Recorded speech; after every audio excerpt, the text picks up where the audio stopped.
eventually. If you're an offensive guy, which of those teams out there with head coaching vacancies would you think this is where I got to go? And you've got at one extreme the Cardinals and the Broncos where your hands are tied with the quarterback on a long-term deal. And then you've got the Texans, the Colts, and the Panthers where it's kind of a clean slate. You can go in any direction you want. Yeah, I mean, I'm still I think I'm still intrigued by the teams that got the quarterbacks. I am. I do look at that. I think as a totality, I think the Broncos have more pieces in place. Russell, the way he looked this year is scary. All right. I mean, it does bother me. It was bad. I mean, as we talked about. But again, I'm going to refer to the bigger, the broader picture. The real pile of work is that Russell Wilson's been really damn good his whole career. So I'm going to just say this is a one-year thing. The Broncos, with the receivers they got, pretty good tight ends. Yeah, they need to finish the O-line, but they got Javonte Williams at running back next year. He'll be back.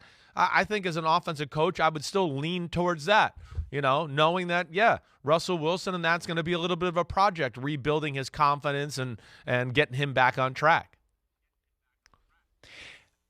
The thing about the Broncos job that would be attractive, and this is kind of half next level thought. If your plan for Russell Wilson doesn't work, they ain't going to blame you. They're going to blame him. They're already assuming it's him. I think there's a pretty damn good chance it wasn't him. I think there's a pretty good chance it was Nathaniel Hackett. I mean, why would we think, and isn't it funny that we do, Nathaniel Hackett was a disaster as a head coach, but it's Russell Wilson's fault that he didn't play like he used to. I mean, I think it's a safe assumption at a minimum to believe that just this entire dysfunction where you get a guy, and it happens. Guys get into jobs that they're not suited for, and life comes at you fast when you're an NFL head coach, and there's a lot of stuff that happens. And before you know it, the narrative is set, and you crumble, and the pressure's there, and then you're out of a job. I've seen enough flashes from Russell Wilson that I think with the right coaching, with the right plan, with the right approach, he can still be what he was. Now, he's not Patrick Mahomes, and he never will be. He's not Josh Allen, and he never will be. He's not Joe Burrow, and he never will be. And I think part of his maturation process is accepting, I'm not those guys. I thought maybe I was. Okay, I'm not. Let's figure out what I do well, and let's go do it. So it does make it attractive because if it does fail, they're going to blame him, and you're going to get a different quarterback. And Denver's, it's a great fan base, and they're hungry for a winner. Yeah, they got some trophies, but they haven't been to the playoffs since they won their last one. And I'd be intrigued by that possibility. It's a great test. It's a great challenge for a coordinator. Yeah, and you could have a great team.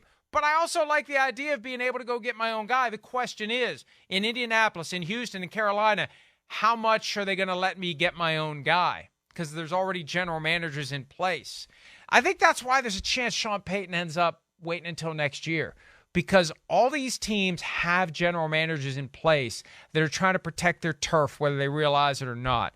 And it may not be as easy to just throw the keys to Sean Payton because you've already kind of thrown the keys to your general managers. So that's my point is the three teams that don't have quarterback commitments, I would just want to have a pretty good idea that I can ultimately get the quarterback that I want.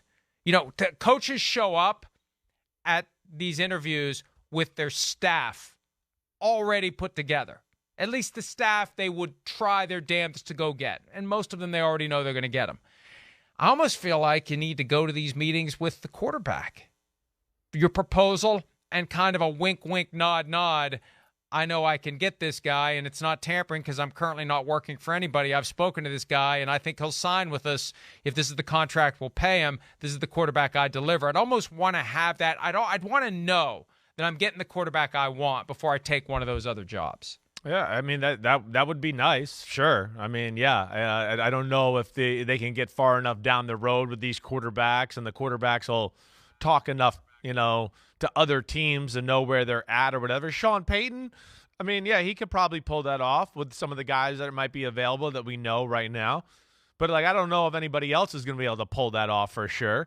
Right, that would be the big thing. I don't know if anybody's just going to latch on and go, well, it's January. I'm going to latch on to that coach wherever he goes, and wherever he puts me, that's good. Sean Payton to me is the only guy that's worthy of oh wait, wherever he goes, I'll go. So that's the greatness of the Sean Payton hire. Quarterbacks are going to want to go with him blindly. They're not even going to care. Oh, wait, there's no O-line, whatever. He'll figure it out. He'll have all the system plays, and he'll build it the right way. That's what's amazing about Sean Payton there. But I hear you as far as wanting a blank canvas. Again, it's just, what is that blank canvas going to be? There's a lot of coaches that are, now not head coaches because they went, I wanted this quarterback, and the organization didn't get me that guy. And, man, I'd still be there if they got me the guy I wanted, but they didn't get it. And that's definitely one of the hard parts of the job. And it's going to be one of the intriguing things about this offseason with all the quarterback movement. And it's what scares me, the Colts thing. Yeah, the quarterback situation, let alone a few other positions on that football team that are still, in need as well. Kyler, we've seen Kyler do special things. We've seen Russell Wilson, to your point a minute ago, do special things. And now if you're a good coach, you should believe, hey, I can do some more special things with those guys and build around it and build something that makes sense, around their game and their strengths and weaknesses. And that's what's going to be kind of fun to watch with some of these projects we see here.